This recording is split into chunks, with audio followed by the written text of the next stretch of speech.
Hello friends, once again welcome to all of you in your own channel English with Devangan sir. I hope you are enjoying learning. You have your examination and Navodaya has also published the form for principal vacancy. So I am here in the continuation of general financial rule with you with part 3. We have already discussed question number 1 to 100 in 2 parts, and today I am again here with 50 more questions. Particularly today we will be discussing different things that I would like to mention so that you can keep in mind what all we are going to discuss today. Today we will discuss about physical verification, how physical verification is done, what are the goods, property, what is the time duration, what is the bidding contact, time limit for bidding, and then what is the how new autonomous institutions are opened, how aid is given to different institution that is authorized by the government. So let us begin, friends. I hope you have subscribed the channel. Subscription will give you notification. If you press the bell icon, you will come to know. Many of our friends watch the video but they have not yet subscribed. I tell you, if you subscribe, you will be getting notification, and your liking and your comment naturally encourage me to go ahead. They give me the idea that yes, viewers are there and they want the video, and therefore I will always be there at your doorstep if you want me. Let us begin today's lesson with question number 101. Friends, the very first question is, fixed assets should be verified at least once in a year. Everybody know. Every year in our school, we verify the goods and fixed assets also. Question number 2 is, a physical verification of all the consumable goods and materials should be undertaken at least once in a year. हम लोग physical verification करते ही है जब session and होता है, तो different department के लोग वेरिफिकेशन के लिए हम ही लोग इंचार्जेस होते हैं और उसको वेरीफाई करते हैं। तो ये 2 प्रश्न तो आपके बड़े सरल हैं। क्वेश्चन नंबर 3 की ओर आगे बढ़ते हैं। Identify, let me draw the pen, yes, here we go. Identify the cost that does not add value to a material being stocked. Identify, प्रश्न को समझिए ध्यान से। किसी एक साथी ने मुझे कमेंट किया था कि सर पार्ट 2 में आप बहुत जल्दी बढ़ रहे हैं, सर आपके पास पूरा समय है, आप क्वेश्चन को एक्सप्लेन कीजिए। तो चलिए, भागेंगे नहीं, धीरे धीरे दौड़ेंगे, धीरे धीरे चलेंगे। Identify the cost that does not add value to a material being stock. जो मटेरियल स्टॉक करते हैं उसमें कौन सी ऐसी कॉस्ट है जिसे हम एड नहीं करते? तो आपको बता दूं, सरप्लस कास्ट उसमें ऐड होती है, एक्चुअल कास्ट उसमें ऐड होती है, ट्रांसपोर्टेशन कास्ट उसमें ऐड होती है।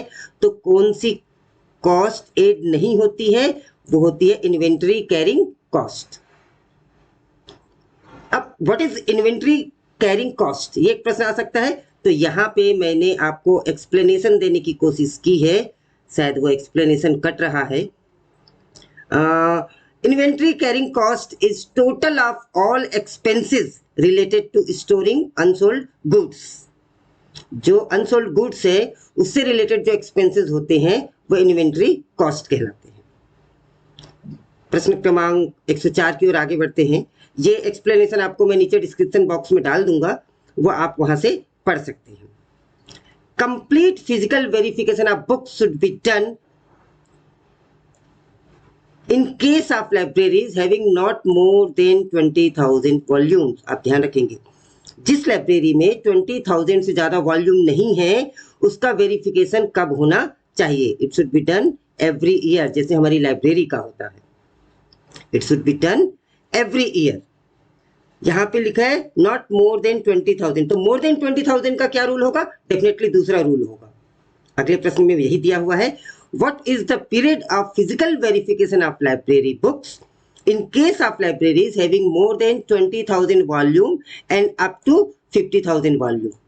फिर से तीसरा प्रश्न बनेगा, मोर देन 50,000 वॉल्यूम है तो उसका वेरिफिकेशन कब होना है। खैर फिलहाल ये हमारा विषय नहीं है। हमारा प्रश्न है 20,000 यदि बुक्स है अप टू 20,000 तो every year, and if it is 20,000 to 50,000 then the verification will take place once in 3 years. I hope it is clear to you. आगे बढ़ते हैं। Under which ministry's guidelines should the sale of hazardous scrap batteries, जो नुकसानदायक होते हैं, भारी भरकम जो होते हैं, इलेक्ट्रॉनिक वेस्ट, इन सबको किसके अंतर्गत कैरिड आउट किया जाता है, इस किसके अंतर्गत बेचा जाता है, that is the sense here. तो it is done under the ministry of environment and forest, under their guideline. आगे बढ़ते हैं। Which of the following method is used for disposal of surplus और obsolete means unserviceable, out of date और unserviceable goods, यहीं पे आ गया unserviceable, of goods assessed residual value above ₹2 lakh. 2 lakh तक की वैल्यू की चीजों को किस मीडियम से, किस माध्यम से हम क्या कहना चाहिए, उसको डिस्पोज करते हैं। तो इसका आंसर है we do it by public auction. Friends यहाँ पे एक्शन लिखा हुआ है, एक्चुअली इसे ऑक्शन होना चाहिए। Auction, AUCTION, auction, public auction. Now a report of stores for disposal of goods shall be prepared in form. कौन से फॉर्म में उसे प्रिपेयर किया जाता है? GFR के बहुत सारे फॉर्म होते हैं, तो इसे फॉर्म 11 के तहत प्रिपेयर किया जाता है। अब फॉर्म 11 क्या है? सेल अकाउंट का होता है। GFR form 11 is of sale account. Please keep it in mind. Now, under which head should the losses not due to depreciation be grouped? जो loss not due to depreciation है उसे आप किसमें group करेंगे? तो लॉसेस ड्यू टू थेफ्ट और fraud, yes. Losses due to neglect, yes. Losses due to damage, yes. So the answer is all the above. हमारा वही ऑल द अबव का फॉर्मूला अभी भी काम कर रहा है। प्रश्न क्रमांक 109 का उत्तर हो जाएगा all the above. Now which of the following principles must be observed while entering into a contract? यदि आप कोई कॉन्ट्रैक्ट कर रहे हैं किसी से, किसी परचेस के लिए या किसी कंपनी के लिए, कौन सा हमें क्राइटेरियाज फॉलो करना है? What are the principles that must be observed? तो कॉन्ट्रैक्ट मस्ट बी प्रिसाइज, बिल्कुल सही है। Contract must be definite and without any ambiguities, correct है। Standard form of contract should be adopted, definitely. तो यहां पे भी आंसर हो जाएगा आपका ऑल द अबव। आगे बढ़ते हैं। What is the time limit for execution of a contract document after issue of letter of acceptance? एक बार issue of acceptance letter हो गया है तो कितने दिन का समय दिया जाता है? It is 21 days. डेज के मामले में बहुत फिक्स्ड रहिएगा, याद रखिएगा, बहुत सारी डेट्स आपको याद रखनी है। नाउ वर्क्स कॉन्ट्रैक्ट, इसमें आप 2 नए एब्रिविएशन सीखेंगे, उन दोनों नए एब्रिविएशंस का आपको विशेष ध्यान रखना है। काउंटर क्वेश्चन भी बनते, जरूरी नहीं क्वेश्चन स्ट्रेट हो। वैसे स्वामी के नोट्स हैं तो स्वामी के नोट से स्ट्रेट अवे क्वेश्चन बनता है। जब हम क्वेश्चन पेपर बनाते हैं, हमें क्वेश्चन पेपर बनाने का जिम्मा दिया जाता है, तो हम क्या करते हैं? किसी रीजनल का या एनुअल के क्वेश्चन पेपर के ही क्वेश्चन को लेते हैं, क्योंकि हम मानते हैं कि वो स्टैंडर्ड के क्वेश्चन है। वैसे ही स्वामी हैंडबुक से पूरा सेंट्रल गवर्नमेंट के सारे रूल्स एंड रेगुलेशन गवर्न होते हैं। तो जब प्रिंसिपल का क्वेश्चन पेपर तैयार किया जाएगा तो मानी हुई बात है कि जो क्वेश्चंस लिए जाएंगे वो स्वामी के द्वारा पब्लिश बुक से ले जाएंगे, because they are the most authentic people. इसीलिए मैं एक एक एमसीक्यू को बहुत डिटेल से बता रहा हूं। आप ध्यान देंगे, बहुत सारी चीजें सीखेंगे आप। चलिए प्रश्न की ओर देखते हैं। Works contracts are contracts of purchase valued between how much? Between मतलब 2 अमाउंट, वो 2 अमाउंट कौन से होंगे? Where tender document include the general condition of contract, that is known as GCC, general condition of contract, और एक होता है special condition of contract, SCC। and scope of the work, the letter of acceptance will result in a bidding contract. जब ऐसा होता है वो कितनी वैल्यू के लिए होता है, and the value is 1 lakh to 10 lakh. इस प्रश्न को आप वीडियो पॉज करके 2 बार पढ़िएगा, आपको बहुत अच्छे से समझ में आएगा. आगे बढ़ते हैं. अब जो प्रश्न आने वाले हैं, autonomous body, grant of aid, इन सब पे आने वाले हैं. छोटे छोटे प्रश्न हैं, बहुत जल्दी हो जाएगा. हम उस पर समय वेस्ट नहीं करेंगे जिसमें समय नहीं देना चाहिए. Who is competent to give approval for creating new autonomous institution. तो वो कौन अप्रूवल देगा? कैबिनेट देगा. And prime minister is within the cabinet. इस बात को ध्यान रखेंगे. मिनिस्ट्री ऑफ फाइनेंस को हम कई बार उत्तर दे देते हैं क्योंकि हमको लगता है कि नई पोस्ट क्रिएट होगी, नई ऑटोनोमस बॉडी बनेगी, तो पहले तो मिनिस्ट्री ऑफ फाइनेंस बताएगा कि भाई पैसा देंगे कि नहीं देंगे. ऐसा नहीं है. The approval for autonomous body is given by cabinet. इस बात को विशेष याद रखेंगे. प्रश्न क्रमांक 114 की ओर बढ़ते हैं. Which information is required for award of grants in aid to an institution और ऑर्गेनाइजेशन. कौन कौन सी इंफॉर्मेशन की जरूरत है तब कहीं जाके आप उस इंस्टीट्यूशन को ग्रांट इन एड देंगे. आर्टिकल्स ऑफ एसोसिएशन बिल्कुल होना चाहिए. बाई लॉज, हाँ भाई उनके कानून क्या, उनके संविधान क्या है, कैसे गवर्न होगा, ये होना चाहिए. ऑडिटेड स्टेटमेंट ऑफ अकाउंट, ये भी होना चाहिए. तब तो हमको पता चलेगा कि अभी तक जो चल रहा है फेयर चल रहा है. फिर से आंसर हो गया आपका ऑल द अबव. प्रश्न क्रमांक 115. What is the date of submission of annual report and audited account by the autonomous body to the nodal ministry for submission to the parliament?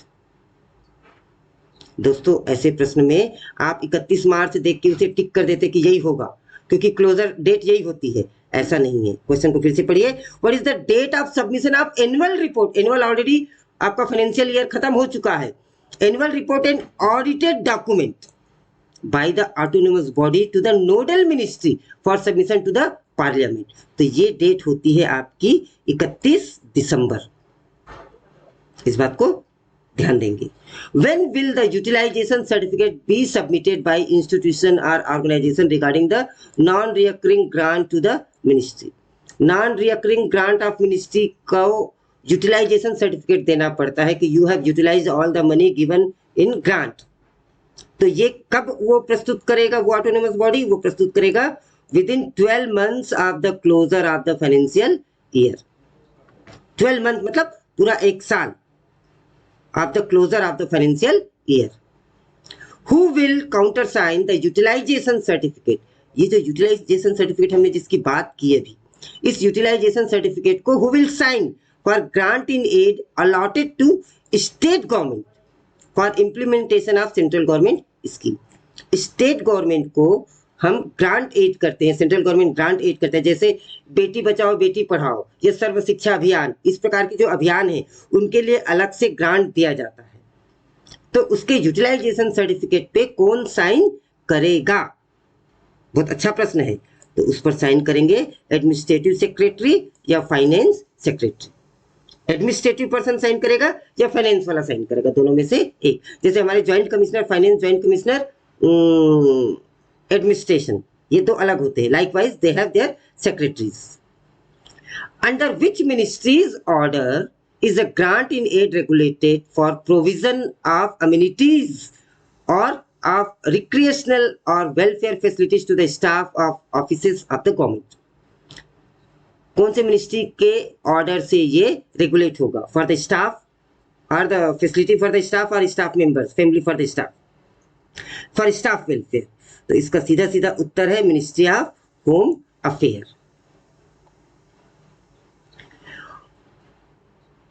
ये जो मैंने साइड में आप देख सकते हैं डोनेशन बायलैटरल एंड मल्टीलैटरल, मैंने कुछ नोट्स लिखे थे लेकिन वो स्क्रीन पे कवर नहीं हो पा रहे हैं. I should have taken care of it. Anyway, what is the maximum one-time grant that can be sanctioned for setting up a recreation club? Recreation की हम बात करें तो कौन सा मिनिस्ट्री देगा? होम मिनिस्ट्री देगा. अब कितना अमाउंट एक बार में उनको सेंक्शन किया जा सकता है? तो 50,000 रुपीज तक का अमाउंट सेंक्शन किया जा सकता है. हम स्टेप बाय स्टेप चल रहे फ्रेंड्स, इस बात को देखेंगे आप. Which department is a nodal agency to execute a legal agreement for loan or grant from external funding agencies. तो कौन सा डिपार्टमेंट इसको हैंडल करेगा? तो the right answer is department of economic affair. अब डिपार्टमेंट ऑफ इकोनॉमिक अफेयर क्या होता है, एक बार आप गूगल कीजिएगा, पढ़िएगा उनकी वर्किंग क्या होती है और उनके पास में क्या क्या अधिकार और कर्तव्य होते हैं। कर्तव्य पे तो आपको जाना नहीं है, अधिकार क्या क्या होते हैं ये आपके कार्य ये that is your area of concern. Now external aid for projects or schemes of government comes from external aid, बाहरी जो एड होती है फॉर द प्रोजेक्ट और scheme of the government comes from, वो कहाँ से आते हैं? तो वो बाइलेटरल एंड मल्टीलेटरल सोर्सेज से आते हैं। बाइलेटरल और मल्टीलेटरल सोर्सेज क्या होते हैं? Donation by bilateral and multilateral sources refer to any cash and in kind contribution given to another organization as a gift by the bilateral party। bilateral party मतलब foreign state और multilateral party by international। Andhra Pradesh ने जो राजस्थान को कुछ add दिया तो ये क्या हो जाएगा? बाइलेटरल हो गया। और कनाडा ने गुजरात को कोई एड दिया, that is international body, that is multilateral party. तो इस बात को ध्यान लेंगे, बाइलेटरल और मल्टीलेटरल सोर्सेस क्या है। bilateral by one state to another state and multilateral by foreign agencies to one particular state। Which article of Constitution of India speaks about the limit on the government guarantee? Government की guarantee के बारे में कौन सा article बात करता है? तो it talks article number 292 talks about it। borrowing of government and execution power is mentioned in article number 292 of Constitution of India. आगे बढ़े, बढ़ते हैं। Which department has powers to grant government of India guarantee? हाँ, बहुत अच्छा प्रश्न है। Government of India को कौन गारंटी दे सकता है? कौन सा डिपार्टमेंट गारंटी दे सकता है? वो गारंटी देगा डिपार्टमेंट ऑफ इकोनॉमिक अफेयर। अगर आपको याद होगा एक क्वेश्चन में, यहाँ पे मैं पुराने पे जाता हूँ, ये डिपार्टमेंट ऑफ इकोनॉमिक अफेयर जब आया था तो मैंने आपको बोला था you must read the rights they have, क्या क्या अधिकार है इनके पास में, इस पे आप एक बार जरूर अध्ययन कीजिएगा। Now what is the rate of fee on guarantee for external borrowing? What is the rate of fee on guarantee for external borrowing? और ये जो रेट है वो है 1.20%। What is the penalty for non-payment of guarantee fee on the due date? अगर due date पे non payment होता है गारंटी फी का तो वो क्या हो जाएगा? सीधा सीधा डबल हो जाएगा, डबल द नॉर्मल रेट। यदि 2% है तो 4%, 4% है तो 8%, 8% है तो 16%। What is the maximum limit of government guarantee to be considered for the project loan?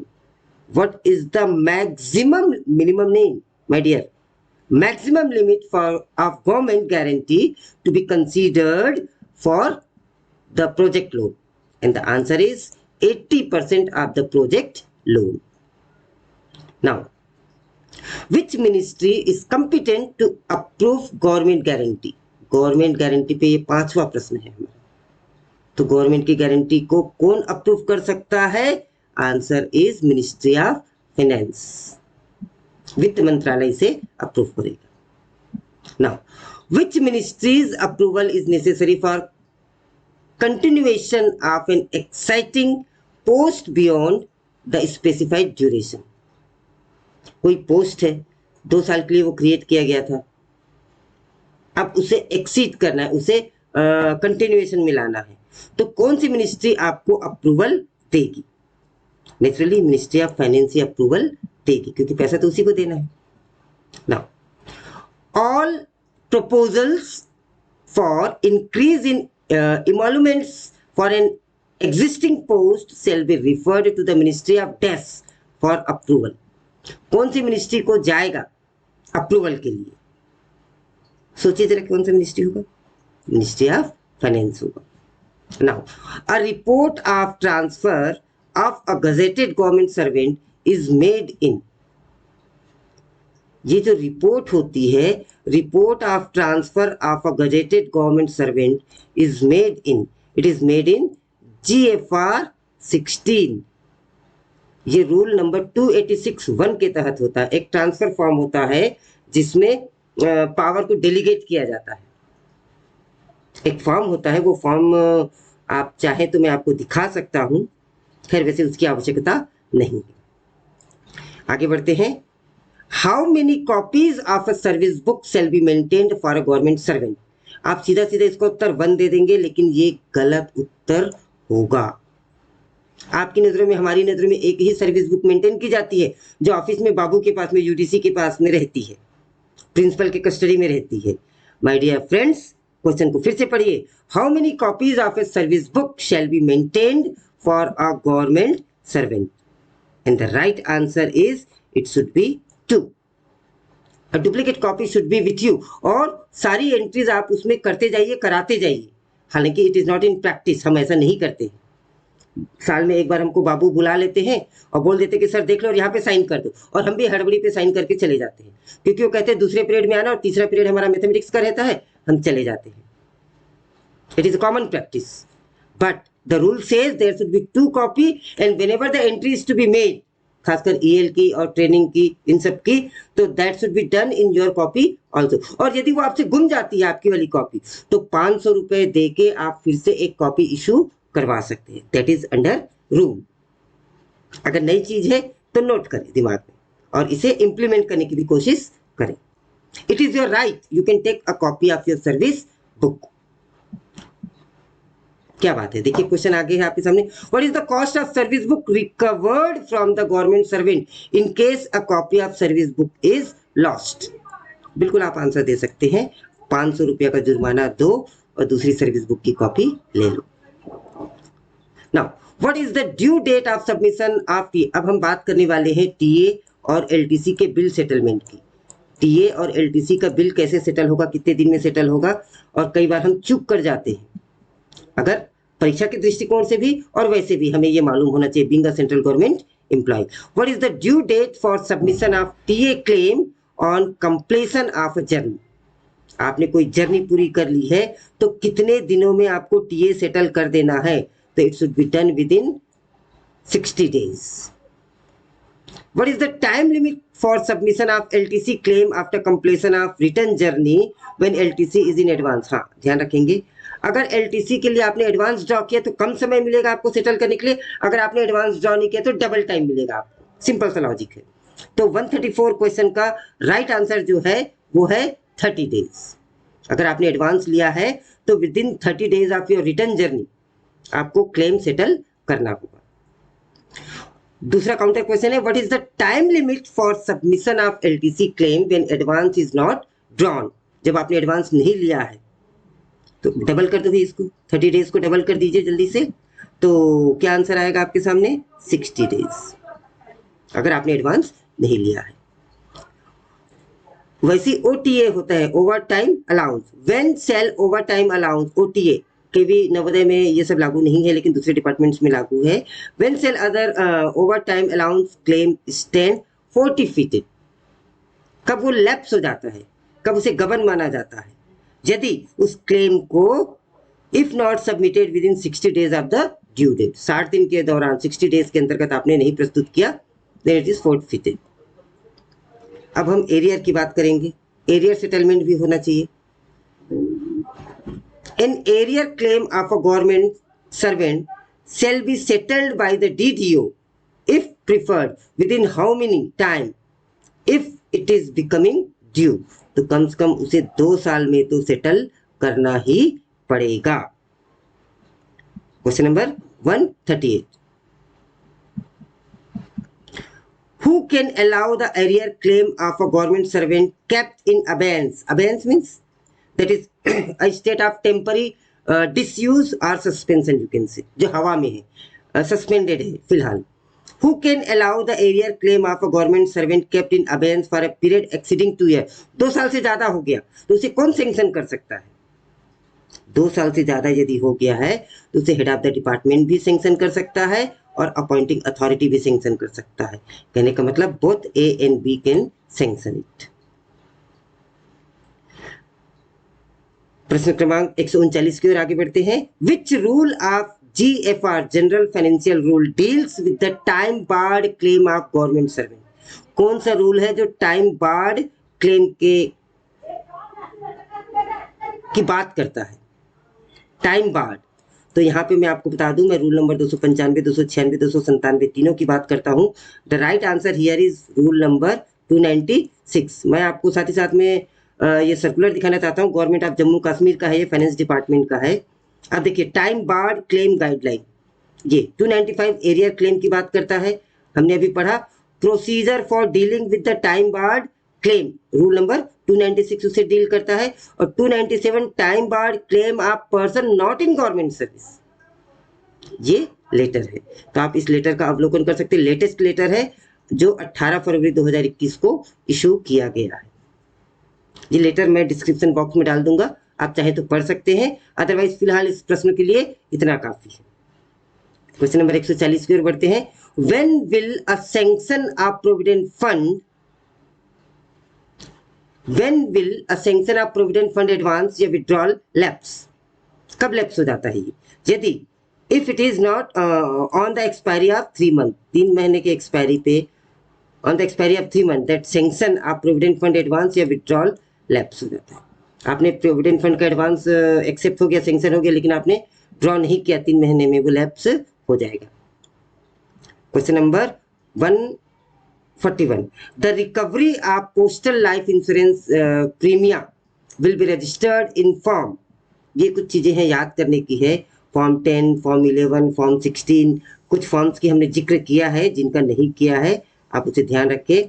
It is discussed in, it is mentioned in GFR 20। Now who is exempted from furnishing a security deposit while handling cash? जो cash handler होते हैं उनको कुछ security deposit करनी पड़ती है ताकि वो फ्रॉड ना करे, लेकिन कुछ लोगों को छूट होती है, जैसे driver of the government vehicle, इसको छूट होती है। लाइब्रेरियन एंड लाइब्रेरी स्टाफ, इनको छूट होती है। Government servant who are interested with the custody of office furniture stationery if the head of the office is satisfied about the safeguard against the loss through pilferage. Pilferage मतलब the action of stealing things of little value, छोटी मूल्य की वस्तु को चुराना, that is known as pilferage. अगर इन सब से आपका हेड ऑफ द ऑफिस खुश है तो आपको इन तीनों को एग्जम्प्ट किया जाता है by furnishing a security deposit. तो आपका आंसर हो जाता है all the above. Friends, I hope the things are clear to you. यदि कोई दिक्कत होती है तो please convey me through your comments in the comment box. And these rules will not only help you for the examination, but it will help you for the survival in central government institution. तो video पे बने रहिए, देखते रहिए, और कुछ भी suggestion है तो please let me know so that I may implement it. Question number 143. Who will value the buildings and superstructures on land? Who will value the building and superstructures on land at the time of transfer from one department to another? एक department से दूसरे department यदि building को transfer किया जाता है तो उसका वैल्यूएशन कौन करेगा? Who will value it? And the right answer is CPWD, Central Public Works Department. CPWD will value it. आगे बढ़ते हैं। Who is competent to sanction permanent advance or impressed for meeting day-to-day contingent and emergent expenditure? Who is competent to sanction permanent advance या impressed for meeting day-to-day contingent? कौन ये sanction कर सकता है? And the right answer is head of department can sanction it. Friends, ये question number 145 जो है is a homework for all of you. इस वीडियो को जितने लोग देखने वाले हैं उनको मदद आपको करनी है। प्रश्न पढ़ता हूं मैं, फिर आगे की इसकी कॉम्प्लिकेशंस बताता हूं। The procedures for grant of permanent advance और imprest to a government servant is available in, ये जो प्रोसीजर है ये प्रोसीजर किसमें दिया हुआ है? स्वामी हैंडबुक की बुक कहता है ये CAM में दिया हुआ है। This is the right answer. मैंने बहुत प्रयास किया लेकिन इस CAM का फुल फॉर्म नहीं पता है। तो आपसे रिक्वेस्ट करता हूं जिनको भी पता है कमेंट बॉक्स में लिख दे, तो न केवल मुझे पता चल जाएगा, बाकी हमारे सारे मित्रों को जो ये वीडियो देख रहे हैं उनको भी ये पता चल जाएगा। DFPR क्या होता है ये आपको मालूम है? Delegation of financial power rule. GFR general financial rule, ये सब हम जानते हैं। CAM क्या होता है हम ये नहीं जानते हैं। तो आप जरूर मदद कीजिएगा, लेकिन प्रश्न का उत्तर याद रखिएगा। The procedures for grant of permanent advance are impressed to a government servant is available in CAM। आगे बढ़ते हैं। What is the maximum amount of advance that can be sanctioned by a ministry or department to a government pleader in connection with the lawsuits to which government is a party? तो कितने तक का advance sanction किया जा सकता है? And the right answer is 25,000 का advance sanction किया जा सकता है। Which are the following items of revenue that come under the purview of revenue receipt? आपको याद होगा मैंने पिछले वीडियो में रेवेन्यू रिसिप्ट क्या होता है ये बताया था। कैपिटल रिसिप्ट और रेवेन्यू रिसिप्ट। यदि नहीं तो वीडियो को पार्ट 2 को वीडियो खोलिए, उसके एक्सप्लेनेशन में मैंने ये दिया था। क्वेश्चन नंबर 3 था ये, मतलब क्वेश्चन नंबर 53 था। देखिएगा आपको जरूर पता चल जाएगा। चलिए यहाँ पे बात करते हैं। Which are the following items of revenue that come under the purview of revenue receipt? Central taxes duties and cess आता है, लोकल टैक्सेस एंड ड्यूटीज आता है, interest receipt of loan and advances ये भी आता है। तो आपका आंसर हो गया all the above. D is the correct answer. Moving to question number 148। What are capital receipt? ये भी मैंने आपको समझाया था, याद कीजिए आप। कैपिटल रिसिप्ट और रेवेन्यू रिसिप्ट दोनों चीजें मैंने समझाई थी आपको। तो व्हाट इज कैपिटल रिसिप्ट हम देखते हैं। Internal and external date. तब आपको ध्यान होगा ये मैंने बोला था कि ये डेट पढ़ेंगे, इसे डेप्थ नहीं पढ़ेंगे, और हम इसे डेप्थ पढ़ देते हैं। B is silent, I already told it in the previous video. So internal and external debt आता है। डिस इन्वेस्टमेंट रिसिप्ट ये भी आता है। Repayment of loan and advances ये भी आता है। मतलब पुनः आपका आंसर हो गया ऑल द अबव। आप कंटेंट को याद रखिए, ऑल द अबव को याद मत रखिए, क्योंकि प्रश्न का ऑप्शन बदला जा सकता है। Now moving to the last 2 question, क्योंकि आज का हमारा टारगेट है 150 question. What is the period of retention of service book of official entitled to retirement termination benefit? उसकी सर्विस बुक को कब तक रिटेन किया जा सकता है या किया जाने का प्रोविजन है? The right answer is 3 year after issue of final pension और ग्रेच्युटी। उसके 3 साल तक भाई उसके सर्विस बुक को ऑफिस संभाल के रखेगा आफ्टर रिसीविंग द पेंशन और the gratuity. Last question of the day friends. What is the period of retention of paybill register? Paybill register जो ऑफिस में होता है उसे कब तक संभाल के रखना होता है? And the right answer is 35 years. So friends, I hope this 150 question of GFR, if you are thorough with these, I am pretty sure 5 to 7 questions you are going to make 100% correct if you paid attention to all these rules. इसके साथ ही साथ मैं आपको बताना चाहूंगा CCS conduct rule के part 1, part 2, part 3 ये 3 videos मैंने रिलीज किए हैं। एक रह गया था, आप साथी मित्रों ने रिक्वेस्ट किया, they have told me part 4 should be uploaded. I will work on it once I finish with GFR। GFR का एक पार्ट और रह गया है। Then I will upload one marathon video containing question number 1 to question number 190. So keep learning, keep enjoying, and please do inform me.